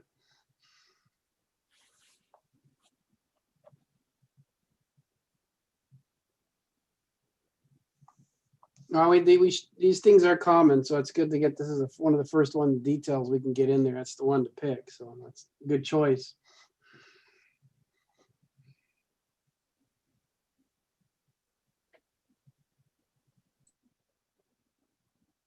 Well, and pass it around. I've been making a list of the comments we've already got. This is our first shot at really trying to start some of the details, and we know this is going to be a process. We're trying to get them in as soon as possible. I'll talk more when we get to the highlights of the group meetings, but we'd like to get a few of these in this year.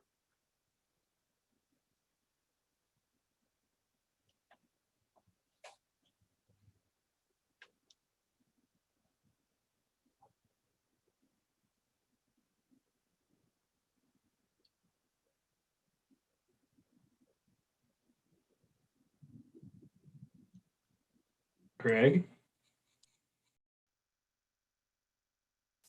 Oh, here I am on mute again.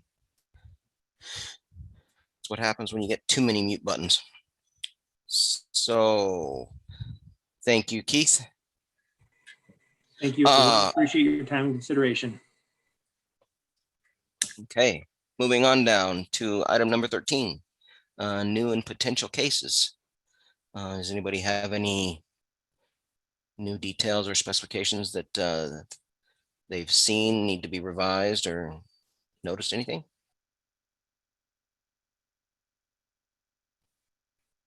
Gordon, anything that's come across to you?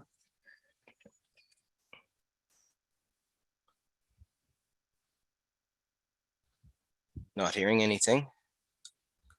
Number 14, working group reports. Water and sewer. Jim? All right, thanks, Craig. So we met on March 23rd. We spent time talking about some of the cases we've already talked about today. Utility pothole repair, the Warren's cases, the manhole, HDP manhole rings, your case, Craig, the catch basin, and then the valve box curb realignment.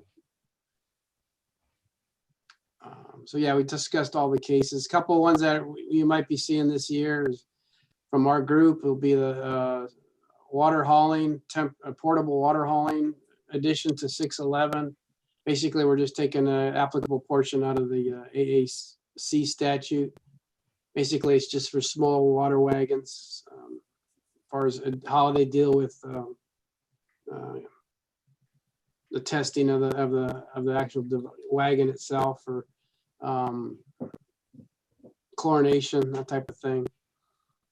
And then the other one we're working on, it's kind of a big one, is a table for compaction, minimum testing frequency requirements for trench compaction. So Rob Godwin here with the city is doing a lot of work on that.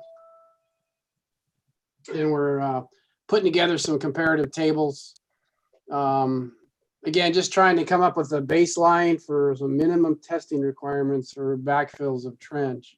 And then we're kind of leaning towards having two different tables, one for native and one for ABC.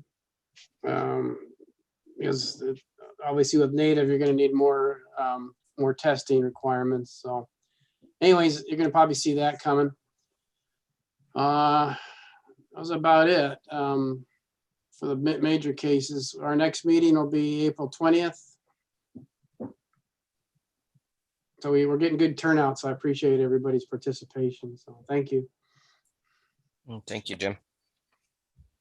Moving over to asphalt materials, concrete working groups. Greg, are you on?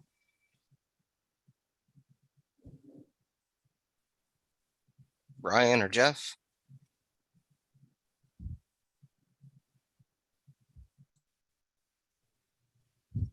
Or am I still on mute? No, I'm not. No, I see Greg on there, but I don't think he's still muted. Maybe he's still on mute.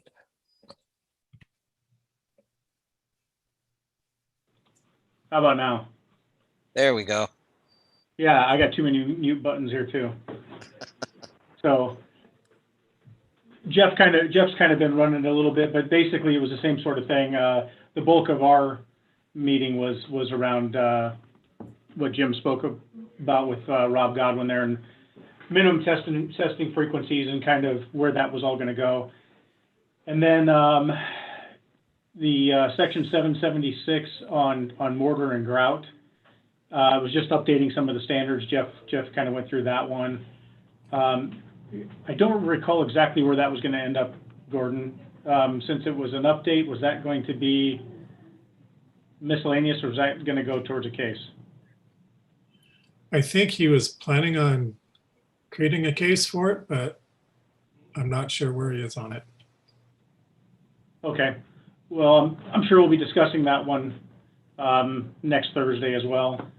And then we just had some general discussion on a few things that may lead to something.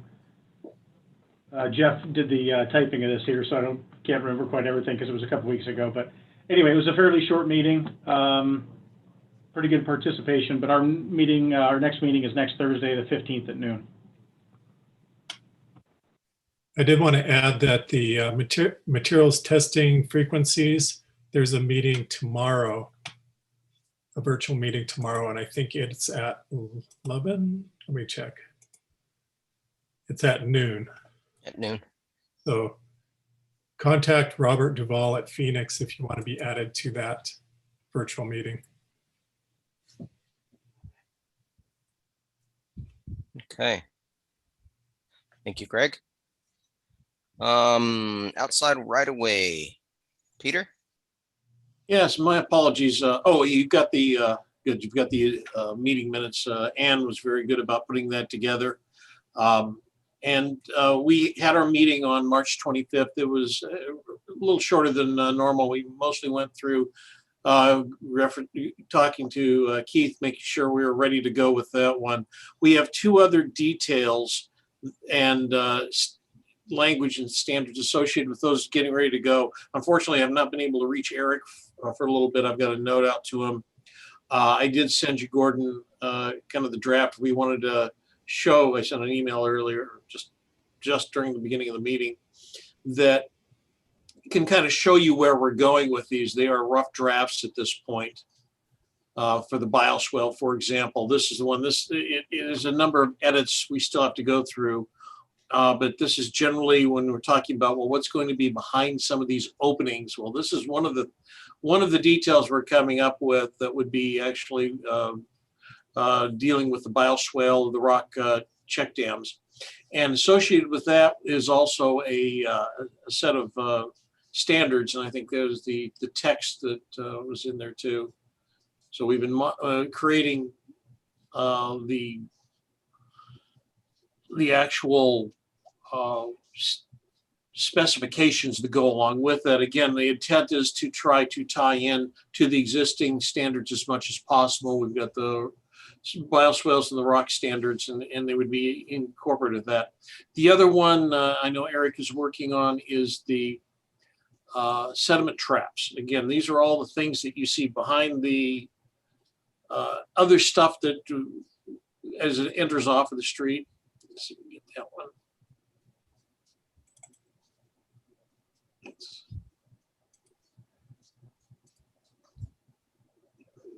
There we go. Yeah, so this one again is a working draft. So we're at the process. We're hoping to have these ones ready. I'm still crossing my fingers that we will be, of course, sediment trap, how that would tie in and be able to accommodate the stormwater that goes across. We're really trying to get these low impact developments, but I wanted you to just kind of give a glance and see what these are looking like, because we're still in that quandary of where do we stop elements that go within the existing MAG standards. I think the curb cuts were fairly straightforward. That is definitely in the right of way. And we start getting into these drainage features that sit behind. That's going to be really what we're looking at and trying to figure out when this committee needs to address. Do we put that in that separate document? Does it still belong in there? Do we make a chapter? And I know we've had some discussions on that, but wanted you to see what these are kind of looking like, give you an idea so you can start thinking about where they actually should belong or where they should reside. And you know, we can tie this again to the concept of detention tanks, all of these things that end up behind the curb, but really are tied to stuff that's happening in the right of way that's going to outside the right of way. Our next meeting, I want to talk about the landscape architects. I'm sorry. Go back to the meeting minutes real quick. The irrigation, landscape and irrigation standards working groups have been divided up into separate subgroups, and they continue to work on revisions to the existing MAG standards, specifically 425, 795, 440, and 757. I was unable to attend the meetings earlier this week on that, and so I'll get a report back sometime later this week on how they're progressing. The goal in that is, again, to try to have something wrapped up this month so the working group can meet as a whole, discuss those changes that are being recommended by the subgroups that have been working on them, and have those ready in June to present to this group have it really ready for the final July meeting, so you can see those standards revisions. These are major revisions to standards that have not been changed in decades. So getting a lot of participation. I think we're well over 24 people now working on these in different groups. So we're really been happy about that. I'm going to try to get on some of those calls. Unfortunately, having overlapping calls has become a bit of a challenge.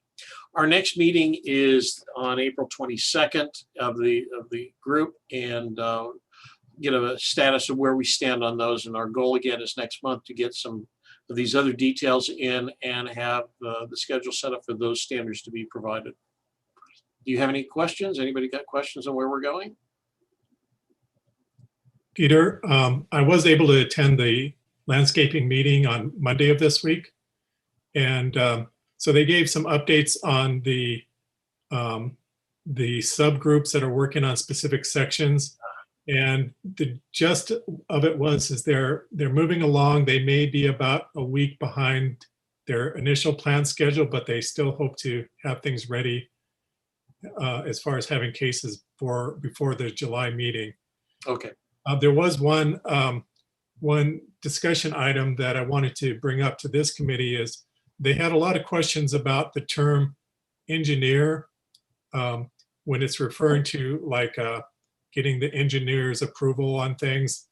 And for a lot of the MAGs, I pointed out the definition of the engineer in the MAG specs and how it's basically referring to the agency's engineer or their representative to do those things in the field. But they had a lot of confusion because for the landscape architects, typically they're not working with engineers, or civil engineers building streets may not have the expertise for landscaping type issues. And so they weren't real clear on what type of language they should refer to as to who at the city should be overseeing the projects, or, if it still should be the engineer or a landscape architect, or, someone in a specific department. So anyway, I just wanted to bring that up to see how the agencies currently handled it for landscaping type projects, and if there is a problem or not. Gordon, I think the way MAG is presented already is appropriate and should continue. For example, in the city of Mesa, we have a city engineer. We have landscape architects within our department. They can be and are frequently the designees to the city engineer.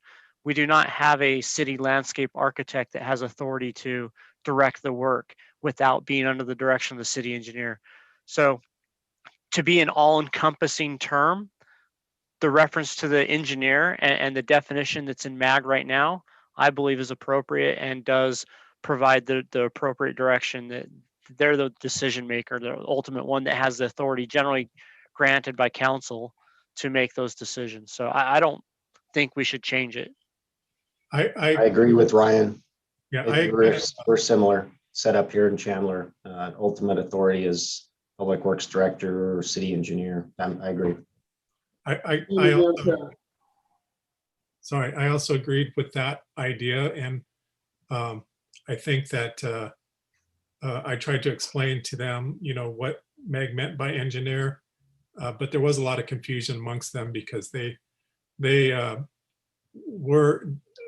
have experience where an engineer, a real engineer, a civil engineer, was trying to oversee a project and didn't understand what they were doing. So yeah, we can provide some better direction. Cities need to, make it clear, who that representative is, who's the engineer representative on their staff who can handle it. Yeah, I'll prepare a little write-up to try to give a definition of that so we can get it out to the working group and then the members working on the subgroups. Thank you, Gordon. I appreciate that. Thank you, Peter. I was looking through some of my old stuff last week, and some of the very first meetings I attended, I believe back in either 2008 or 2009, we talked about out of right of way, and here it is back to fruition. So it's been a tremendous work piece that you've been working on. So I just want to say thank you. You've done a great job. Well, I really, the last few years have to give credit to many people jumping in, Gordon in particular, keeping me moving forward on these things and keeping it moving forward. So. It's always nice to be able to see growth. We see these things little piece at a time, but when you look back a number of years, it's been a huge change. So again, we thank you for everything you're doing. Yeah, I echo that. We've been talking about this for over 5 years now. It's finally, we're seeing some results now. So good work. Yes. Moving on to item number 15, general discussion. Does anybody have anything that they'd like to bring up? Talk about topics, interesting items, specifications related? Gordon, anything from you? Mag? I haven't received anything specific. Oh, there was a question at one point about whether this committee wanted to have a presentation on the cool pavement. And it was kind of left unresolved. I know we've got a lot of business going forward with cases the rest of the year. So I'm not sure if you want to take time out for a presentation or not, but. I guess I'd kind of leave it up to the committee, but I know in the past what we've done is we've tried to, January, February-ish months, have these presentations because they're a little slower, fewer cases. So I guess from my perspective, I think it'd be best if we waited till a slower meeting. I mean, here we are at 3:30 now, and it's been quite a meeting, but I want to leave it up to the rest of the group.